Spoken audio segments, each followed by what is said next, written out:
Halo, selamat datang di kelas menulis memoir. Apa sih bedanya memoir dan biografi? Kalau biografi menulis kisah seseorang atau tokoh dari dia lahir sampai saat yang terakhir. Kalau memoir hanya menulis kisah-kisahnya dalam time frame atau jangka waktu tertentu.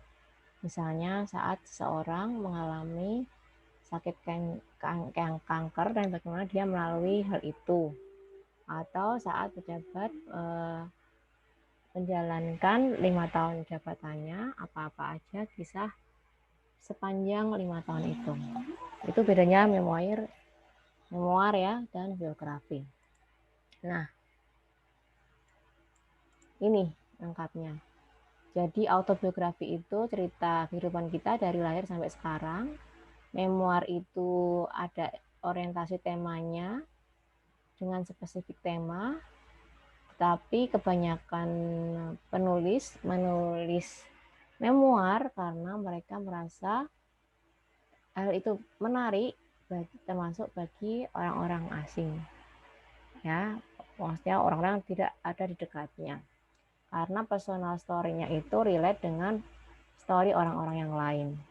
Nah, tema itu kita usahakan supaya berorientasi kepada pembaca, menawarkan sesuatu yang universal, prinsip-prinsip yang bisa membantu pembaca untuk melalui masalah-masalah mereka sendiri.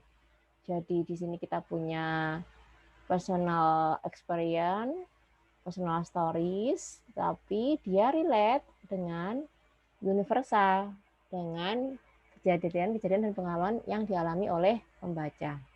Sehingga ketika membaca memoir itu, dia bisa mengambil hikmahnya, mengambil inspirasinya untuk dia praktekkan dan diaplikasikan dalam menghadapi masalah-masalahnya.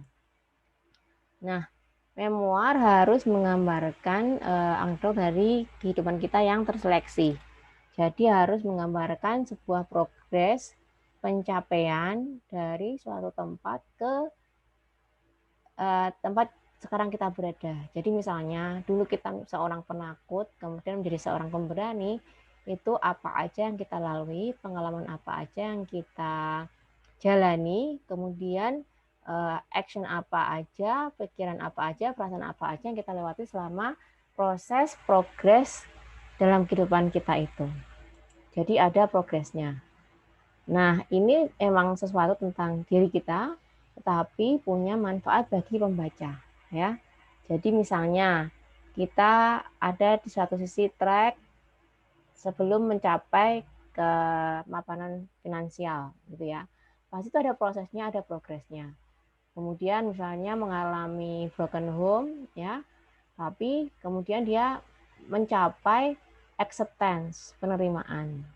Misalnya dia menjadi korban, tapi kemudian dia mencapai kebahagiaan. Itu apa aja yang dia lewati, apa aja yang dia rasakan, apa aja yang dia pikirkan, yang dia kontemplasikan, yang dia jalani sehingga dia berubah dari seorang korban menjadi seorang yang bahagia. Kemudian seorang pecandu yang sembuh dan mencapai sebuah kesehatan, atau seorang yatim yang menerima takdir, gitu ya. Jadi ada progresnya, ada prosesnya. Kemudian memulai memoir itu dengan sesuatu hal yang buruk, ya. Jadi apa yang kita alami, sesuatu yang pedih, misalnya duka, luka, tetapi kita berusaha untuk escape, melarikan diri atau lepas dari situasi tersebut.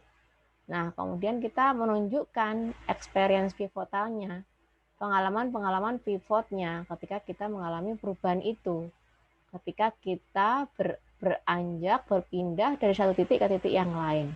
Sehingga kita juga menyajikan siapa-siapa saja orang-orang yang penting dalam proses transformasi kita itu. Siapa yang bantu, siapa yang memberi dorongan, mungkin juga siapa yang menjegal, gitu ya. Di dalam cerita itu kita sajikan. Kemudian apa yang kita pelajari dari sepanjang proses itu dan bagaimana kehidupan kita berubah. Nah, Semakin baik cerita kita, semakin baik memoir kita, semakin signifikan perubahan kita, ya. Kalau di dalam fiksi itu disebut dengan karakter arc, perubahan karakter, maka semakin bagus memoir tersebut. Nah, poinnya yang bisa diambil oleh pembaca itu bisa dilihat. Jadi pembaca itu bisa mengaplikasikan kepada diri mereka sendiri dalam situasi mereka sendiri berdasarkan kebenaran yang luas dan prinsip-prinsip yang didapat setelah membaca memoir kita. Jadi misalnya memoir itu mengandung nilai kejujuran, mengandung nilai menjunjung moralitas, mengandung nilai kesetiaan, mengandung nilai perjuangan, kegigihan, ketekunan. Nah, itu poin-poin itu, value itu, kebenaran dan prinsip-prinsip itu yang akan mereka ambil hikmah dan inspirasinya untuk membaca bisa aplikasikan dalam kehidupan mereka dan situasi-situasi mereka.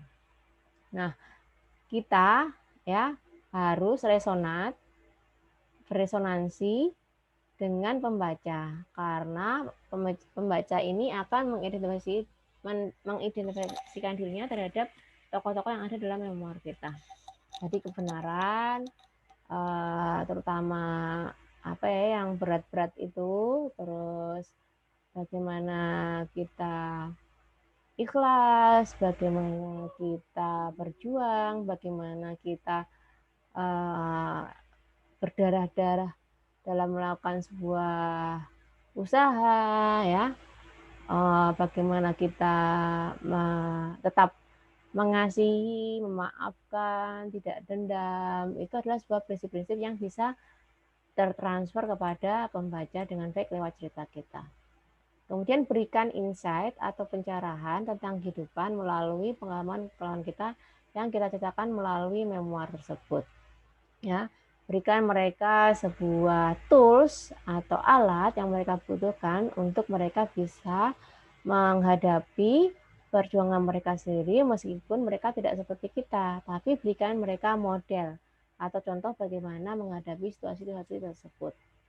Nah, terus ajarkan itu dalam sebuah stories, cerita-cerita yang emosional, mendidik, tapi juga sekaligus menghibur. Karena mereka tidak akan tinggal dengan kita, tidak akan membaca sampai halaman yang terakhir kalau mereka tidak merasa terlibat secara emosinya, tidak merasa mendapatkan sesuatu, dan tidak merasa terhibur.